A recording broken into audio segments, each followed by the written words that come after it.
Today we're reviewing the newest Iflight Crystal antennas. I get asked a lot about what's the image quality and range with these goggles, and also how do they compare with the stock DJI antennas. So today what I'm actually going to do is show you some of the footage that was recorded inside the goggles, and well, you can judge if you like the quality or not. Now of course, on computer and especially on YouTube, it's not gonna look as good as in the goggles, but I can confirm that compared to DJI stock antennas, this is a whole new other level, and the range is insane. I don't want to go too much into the whole technical stuff. You can read about it below. I'll leave a link with the info about the antennas. Best we jump right into the project and watch the footage. Before we do jump in, maybe a few information about the project. I was filming Aljaž, who is an amazing paraglider. Actually here he was doing speed flying, doing crazy turns, and at first we wanted to do a video on another location that was more an open grass area,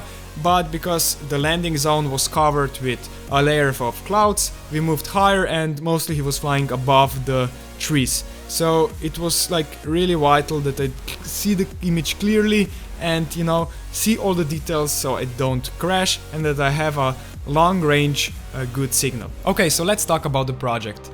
Well, I'm not just gonna talk about the image quality, I'm also gonna share some information about how I approached doing this project and give you some tips on how to film paragliders. Now first things first, I was in the mountains, so my takeoff spot was the back of my backpack, and for landing I've prepared the jacket here.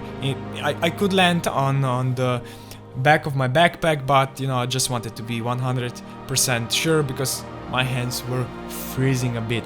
Oh, and another thing I forgot to mention is that my transmission bitrate was set to 25 megabytes per second because of the audience. If you want someone to watch how you fly through goggles, you need to set it to 25 megabytes per second, otherwise it doesn't work. I forgot to increase it to 50 megabytes per second, otherwise the image would be even better and more detailed.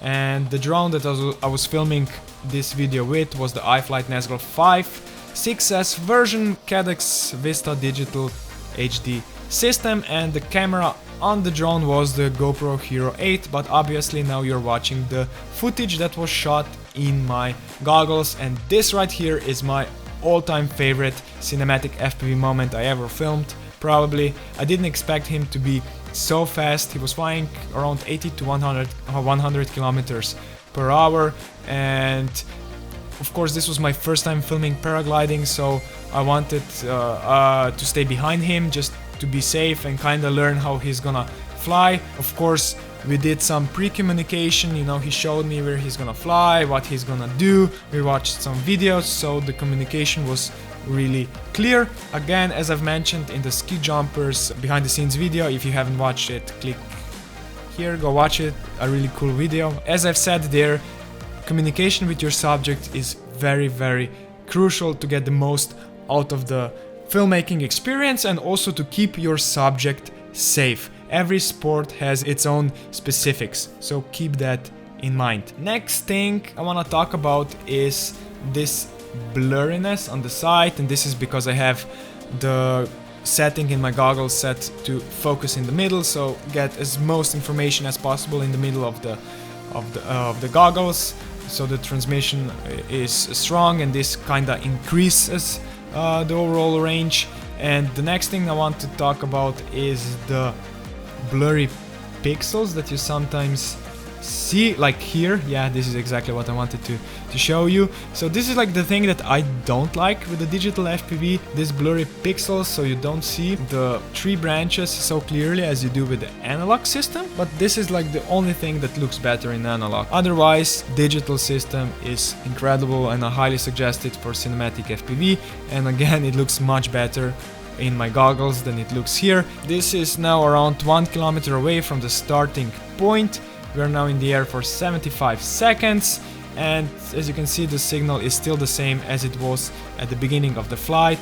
No issues at all, and this is why positioning is so important when you are flying FPV. You need to have a clear line of sight. The more objects you have in the middle, the bigger the chance that you lose the signal, and no matter how strong antennas are, if you go behind a mountain or a big pile of snow or behind a forest, you are going to lose the signal because there is no antenna so strong that will penetrate through so much stuff. Here I knew that there is so much forest in between. If he goes behind the forest, I'm gonna lose the signal. So I was on the top of the mountain with a clear line of sight, and this was actually my wish at the beginning of this project, to kinda have a clear background behind him, because it looks really good. You kinda lose him with the green background because his jacket is green, but the problem is that with tree branches and trees, it's really sketchy and risky to fly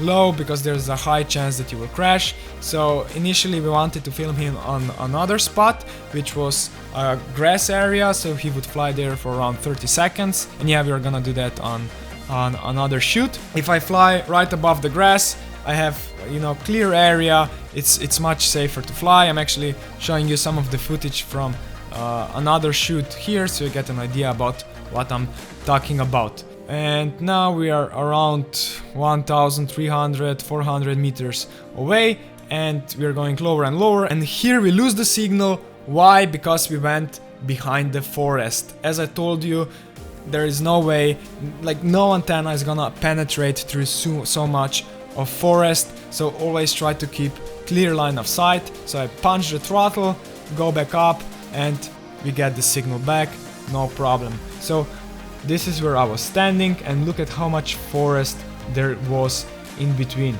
And as you can see, the delay and bitrate is still the same as it was at the beginning. So in theory, if I didn't go behind the forest, I would keep clear line of sight. I could have fly another kilometer or two without a problem. Of course, it depends on what battery are you using as well, so keep checking that battery levels as well, especially when you're flying long range. Another tip I would give you for long range flying: make sure that you're not flying towards the wind, because that's gonna drain your battery faster, and don't fly back fast, just gently cruise and spare that battery. I'm really impressed with this antennas. They are the best on the market right now, if you ask me. I highly suggest you get one of these.